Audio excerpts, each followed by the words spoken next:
Let's discuss about the different types of disability, जो teaching aptitude के अंदर एक बहुत इंपॉर्टेंट कॉन्सेप्ट है। So different types of disability में सबसे पहले हम देखते हैं ऑडिटरी प्रोसेसिंग डिसऑर्डर।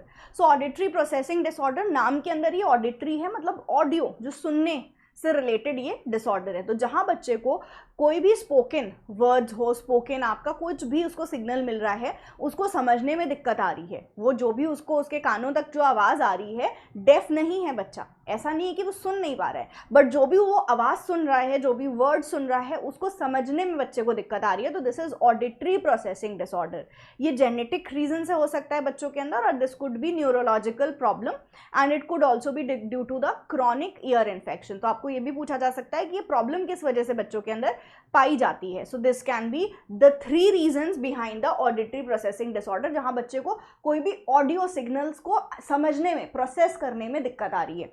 नेक्स्ट आते हैं हमारे डिसऑर्डर की तरफ, जो कि है डिसकैलकुलिया। इसके अंदर नाम में ही कैलकुलेशन छुपी हुई है। सो ये कैलकुलेशन बेस्ड आपकी डिसऑर्डर होगा, जहां बच्चे को प्रॉब्लम आ रही है मैथ्स और मैथ्स से रिलेटेड नंबर्स, आप बोल सकते हो नंबर्स के साथ डील करने में बच्चे को प्रॉब्लम आ रही है, तो उसको हम डिसकैलकुलिया डिसऑर्डर बोलते हैं।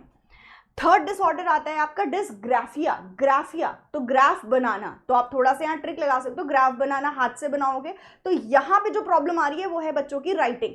मैं जब हाथों से राइटिंग कर रहा हूं तो उसमें प्रॉब्लम आ रही है, तो ये वो आपका डिसऑर्डर होता है जो देखने को मिलता है in the writing. There is a writing disability, जहां बच्चे या तो गलत लिखते हैं या उनकी राइटिंग डिस्टॉर्टेड होती है। तो मैं सिर्फ ये नहीं बात करूँ कि स्पेलिंग इनकी गलत होगी, बेसिकली ये लिखते हैं तो किस तरह का दिखता है आप ये देखो, they are not able to write on line, distorted writing होती है, तो इसको हम डिसग्राफिया डिसऑर्डर बोलते हैं। Next disorder we have is dyslexia. Dyslexia is a reading disorder basically. So अगर हम तारे ज़मीं पर देखें तो ईशान को डिसलेक्सिया डिसऑर्डर था, आप सबको पता होगा। सो जहाँ पर उसको प्रॉब्लम कहाँ पर आ रही होती थी, रीडिंग में।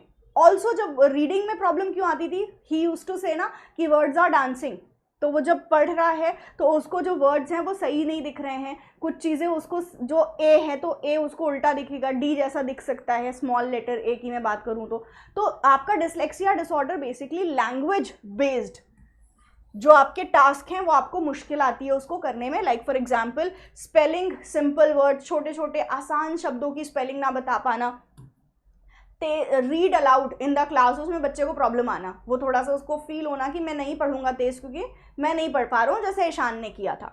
Also confusing letters with similar shapes, like for example P और क्यू, इसमें बच्चा कंफ्यूज हो जाता है। This is also dyslexia disorder का example. Mixing up the position of sound in a word, तो एनिमल को एमिमल बोल दो, राइट, आगे पीछे कर दो, तो that is also a dyslexia disorder. Reading disorder होता है ये बेसिकली, राइट। नेक्स्ट आते हैं हम ADHD। ADHD मतलब attention deficit hyper activity disorder. ये वो डिसऑर्डर होता है जहाँ, ये भी न्यूरोलॉजिकल डिसऑर्डर है, जहाँ बच्चे ऑल द टाइम उनको अटेंशन चाहिए एंड अटेंशन के लिए दे विल डू एनीथिंग। वो इम्पल्सिव बिहेवियर होता है, बिना सोचे समझे कुछ भी करना, अपने आप को डेंजरस सिचुएशन में भी डालना just to get attention. And also इनके अंदर बिल्कुल भी आप बोल सकते हो कि ये कहीं इनका ठहराव होता ही नहीं है।